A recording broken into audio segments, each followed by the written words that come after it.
G'day. This is a dark episode for mature audiences only. Please, pause and read the disclaimer.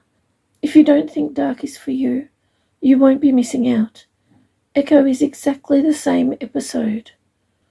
Dark was very hard for me to write, and even harder for me to read. Dark may be hard for you to hear. Season 1, Episode 39. Unexpected. Previously, the Mangler says something that sounds like Garteen here. What does that mean? Garteen. I can do nothing but observe as my body squats and my hands close into fists. My knuckles are placed on the floor in front of me. I am not doing this. I am not doing this. How is all this happening? Who is doing this? Who or what is in control of my body? Is someone else? The programming? Mechanical thoughts? Code words? Something else doing this? How do I make it stop? Continues. I watch as my body seems to automatically begin to, sort of crawl around the Mangler.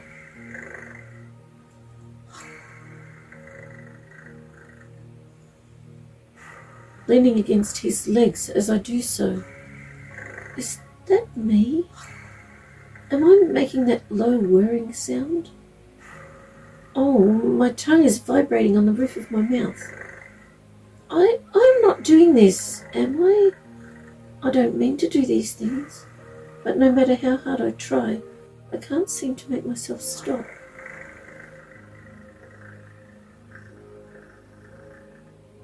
Little bits of dirt and dust are sticking to my damp knuckles and feet. The Mangler is extremely amused. I can feel it coming from him. I don't like it. What am I doing? Why would anyone want me to do this? What is its purpose? I don't think I am doing this. If I am, I don't know why, and I'm trying not to do it. What is this kitten programming that is so loud in the Mangler's thoughts? I ask the voice I heard in my thoughts before. Please, could you tell me how to stop? But I no longer hear her. The Mangler repeats. Garteen here. As he walks away. My body immediately follows him. I don't like this. Why am I crouching down, moving using my feet and knuckles with my knees sticking out each side? I want to walk normally. Why is my body not walking? I'm glad I've stopped making that whirring sound. He walks much faster than I can, I suppose the closest thing I can call it is crawl. Each time he stops walking, I move around his legs still on all fours and make that low whirring sound again. Why do I keep doing this? Oh, what is he doing? Isn't that a wall? How is he pushing it aside? I turn myself sideways so I can see more easily. It's almost impossible to look straight up in this position. Wait, I was going to turn the other way. Did I turn? Or did my body turn by itself? Is someone else controlling my body? How? I can see that another portion of the room is exposed, affection, filled with odd-looking equipment. Affection. Oh, that's why the room seemed too small when we entered. A portion was behind the false wall. There are chains, ropes, and some awful-looking devices attached to that wall. What are they for? Actually, I'd rather not know. I hear a tiny, high-pitched sound escape my lips. What was that? How did that noise come out of my mouth? As the mangler pushes me with his foot and holds me down, I realize that I am shivering again. It calls out, Getting clean. He removes his foot and my body starts licking the dirt off my knuckles. Ew! I try to stop, and when I realize that I have no control, I just hope my mouth will spit it out. Oh, I swallowed it. Yuck. Now I am licking my knees. Well, at least they have far less dirt on them, because I only knelt on them for a few seconds when I stopped this crawling. The dirt that I can't reach with my tongue, I wipe off with the side of my fist and then lick it off my fist. Ew, what is going on? Why am I involuntarily moving on my hands and feet, making odd noises, and now licking dirt off myself and swallowing it? I have to stop, but how? I try to stop again and again, but nothing happens. I don't like this, losing control of myself. How do I regain control? I wish I could connect to Ambrielle's thoughts. No, I just can't do it. Someone or something is using my body and my mind, and I can't seem to regain control. I can't connect to Ambrielle, but maybe I could do something else with my mind. Instead of moving my body with any muscles, maybe I could move it with my mind. I forget about trying to stop my body from doing this disgusting licking and swallowing dirt and concentrate. As my hand guides my foot towards my mouth, I suddenly sit motionless, still holding my foot near my mouth in the most uncomfortable position. My tongue is hanging out. This is awful. Suddenly I notice that the mangler also seems motionless. Did I do that? Or is he just standing still for a moment? As I think about taking my hand off my foot and using my mind to move it instead of my body, it happens. Wow, I put my hand on my tongue and flick the dirt off. This is so odd. I actually didn't move my hand, I just concentrated on what I wanted to happen. Well, sort of. That's what happened. You know what? This can't be happening. People can't do this. Am I a person? I can't do this. I can't do anything without being told. I am rubbish. I am not even human. I am a toy, a thing, something to be used and abused by others as they see fit. The only reason for my existence is to be played with and be hurt, to do whatever people want me to do. I'm not allowed to do anything for myself. I am not capable of doing anything for myself. There is no myself. I only exist for others' amusement. I hear a voice slowly fading out in my mind. What happened? Did I say that? I was doing it. I was conquering the programming. Why did I stop and suddenly think all those awful things? They're not true, are they? Did you hear me? Who are you? I quickly ask, but she doesn't answer. I watch as I continue to swallow the dirt that my body licks off my feet. Yuck. At least I'm flexible and it doesn't hurt. The mangler throws a small fur coat on top of me and says, Getting dress. My body struggles to put the coat on while laying on the floor. This is unusual, to be given something to wear. They usually want me to be naked. What does this Gatine word mean? Is it a code word? I think about the scientists with their mind control techniques and the technicians with their programming. Did they program my body to respond to code words? I wonder, if they combined the two, mind control and programming, would this be the result? Suddenly I remember scientists and technicians trying out their different ideas on me and on others. So many different scenarios and different ways of ensuring they got what they wanted. I remember scientists behaving so incredibly superior to the technicians with their mind-controlling methods, but ultimately it was the technicians who perfected the control with their programming and cemented the end results that the scientists wanted. The scientists eventually conceded that the technicians' help was invaluable. I remember my body doing things when they said the word Gatine, followed by many other commands, depending on what they wanted me to do. My body would just do things, and no matter how hard I tried, I could not make it stop. I never want to do any of those things again.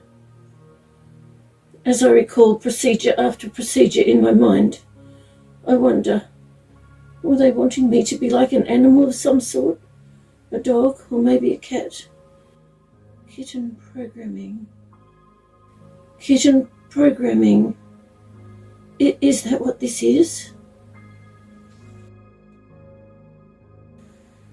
I believe that this voice I've been hearing in my thoughts has had some sort of new feline mind control programming. Oh dear, what did they do to her? Who is she, and how did she get in my mind? How did she get in my body? How did she get in me? What did the scientists do? I remember testing seemed to start with humiliating acts, but things really declined from there. Scientists and technicians hurting little children over and over again to see how far they could go, until the poor children could not even move. Their programming kept their little bodies trying to move though, causing them to injure themselves over and over again. These men were treating those sweet little children like lab rats. Was I one of them? Actually, they treated them far worse than lab rats. They were watching, betting who would endure excruciating pain the longest before passing out. The moment the MM healed the little children enough, they would start again, too impatient to allow the MM to complete the repair. They used fire, burning their little bodies, betting on whether they would scream, cry, or be silent as the flames engulfed them. Afterwards, the small children would be unrecognizable in the MMs. So these deplorable men would bet on which child was which, complaining that the screaming was so loud as the MM healed every wound on their charred little bodies. Oh, I remember that happening to me.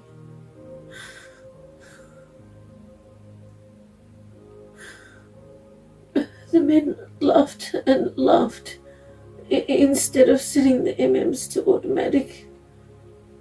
The infirmary doctors found it amused their peers to input settings. They would guess who each child was and use their guess to program the MM. Often they would guess wrong, many times on purpose, and the MM would heal each child incorrectly, causing their hair to grow to the wrong length, or one or both eyes would be a different colour.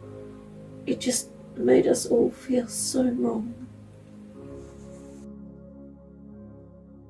The odd thing was that even though these men laughed hysterically and made bets and looked like they were enjoying themselves, they weren't. Each one of them forced themselves to laugh so the other men would think they were joining in.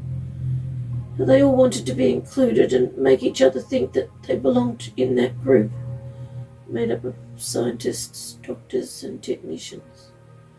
They wanted to be accepted by their peers, laughing hysterically on the outside, but shrinking back, crying on the inside.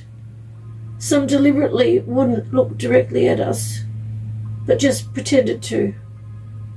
It was all just a big act put on for each other. When I went deeper and deeper, all I found was self-hatred, regret, sadness, self-rejection, humiliation and self-loathing. They hated themselves for doing this, the ringleader most of all. Each time they did these things, it was like it dehumanized them even more. When they were screaming at us that we were worthless, nothing and garbage, they were thinking that they are the ones who are worthless, nothing and garbage. When they said that we are not even human, inside they felt that they were no longer human, but just a toy machine that could not stop for fear of rejection. Once they got on that metaphorical merry-go-round, it never stopped. They were stuck. They couldn't get off, or so they thought, and it was no longer merry. Many of these men would vomit later, when it was all over and they were alone. Many cried uncontrollably, as though they would never stop, and others who had been doing these things a long time were becoming numb inside. They longed to feel again. They hadn't felt in a long time. Even just being able to cry again would have been a release. Of what? They were not sure. Maybe it would somehow alleviate their guilt, their trepidation, their sadness. The next time they would make themselves do it all again, hating themselves more and more every time, but too afraid to stop, the self-rejection and self-loathing gradually consuming them. They also used water. They drowned those precious little children and then revived them over and over again. Oh, I remember that.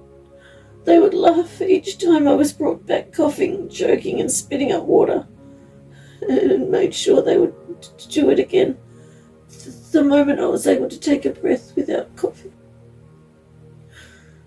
They did this to so many little children.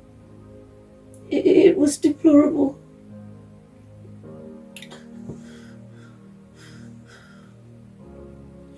During the fire, these men pushed us into the water to eventually stop the flames, using long sticks to do so. I remember one of those moments that I was pushed into the water to put out the fire when I was engulfed in flames. My skin was gone.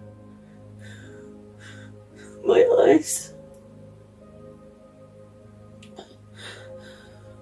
They laughed as though they didn't care. They tried to convince themselves inside that they didn't care. Some who had been doing these things for years actually succeeded. They no longer cared. But at what cost? We were made to eat and drink the most disgusting things, including bits of each other. Those men also used spiders, sharp implements, snakes, electricity, bull ants, and gave us mind-altering drugs. They controlled our little bodies and made us take it in turns, smothering each other with feces. They gave control of our bodies back to us to try to revive the smothered child. They laughed hysterically as we tried to revive each other. But If they couldn't be revived after a few minutes, the men threw their lifeless bodies into the as though it was no big deal, like they were tossing out garbage.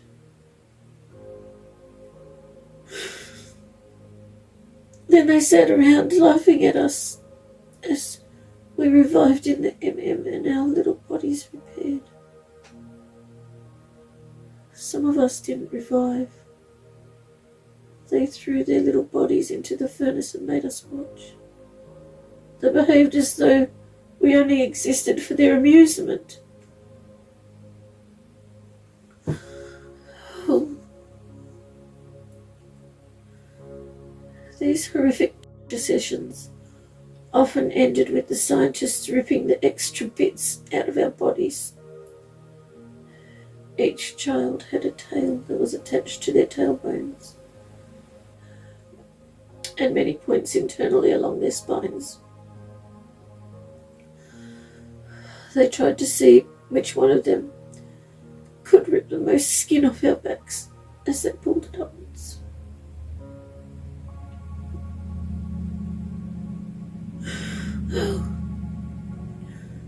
Some of us had whiskers, horrid spikes poking into our faces attached to points near our ears to make sure our balance would be skewed when they were ripped out. I remember that the pups and the female kits had elongated ears. However, the pups hung down like a dachshund, and the female kits were long and pointy like a rebel. The male kits had claws that protruded from their fingers and toes. The scientists pulled them out using pliers. Apparently, it wasn't considered desirable using pliers rather than hands, so they discussed changing them to something that could be more easily pulled out for future clients. Many of the scientists wanted to give them whiskers, like the kittens. However, they didn't want them to be mistaken as a cat. They were still undecided as to what to do to make sure the clients would know that they are completely different to the kittens. They wanted them to have obvious ferret-like qualities. When we were in the these men would snuff their cigarettes out on our faces, since that's the only part of us above the thick blue water, as though those precious little children were of no more value to them than a dirty ashtray. That these men would compete to see who could get their cigarette stub to burn through these sweet little children's eyelids. It hurt so much, and we would move our heads, which made the have to remove all the needles from our faces and reinsert them. Recalling all this seemed to take hours, but as usual, only a few seconds have passed. Remembering is so fast, almost instantaneous. What does this little voice I hear in my mind have to do with all this? I remember what she said in my thoughts. Previously, I remember the feeling of, well, what I can only describe as shattered into existence. It was like being a shard of a much bigger whole, if that makes any sense. Continues. It didn't make sense then, and it still doesn't make sense, except I knew she was going to say shattered into existence. Did I say it too? I think I did. I want to know who she is, and what was she talking about? I remember the rest. Previously. And there were others, also shards from the same hole. Some of us seemed to be removed somehow, and they were just gone. They were here one moment and gone the next. extracted abruptly. I don't know where they are. The rest of us left here, each of us with, I hesitate to call it a life. Maybe we just exist. An existence created by scientists and implemented by technicians. Continues. I hear the Mangler say, Gatine, photo shoot. I can see that his cameras are set up ready. My body walks over. I'm not crawling. Well, that's good. I sit on the fluffy chair as though I know exactly what to do. Do I? Oh no. My voice is speaking by itself again. This time it says, I am Leonie the Lioness. I can see that the Mangler heard. He seems surprised and delighted. Who is this Leonie person, and why is she speaking with my mouth? And where did the other voice go? I thought that I just worked out that this is a kitten program. So why did she say lioness? I feel my body getting ready to pose for the camera, and I hear her, Leonie, in my thoughts. Leonie seems to know who I am. In fact, she seems to know everything that I know, including Ambrielle, and we are reconnected at last. That's a relief. She is telling me everything she thinks is relevant. Wow, this is a lot of information. Now at least I know what to expect. All that doesn't explain why she is using my body. Leonie continues to speak out loud. I am here for your amusement. Oh, I see. Amusement. This is unexpected. Thank you so much for joining me for a cuppa. I appreciate your company.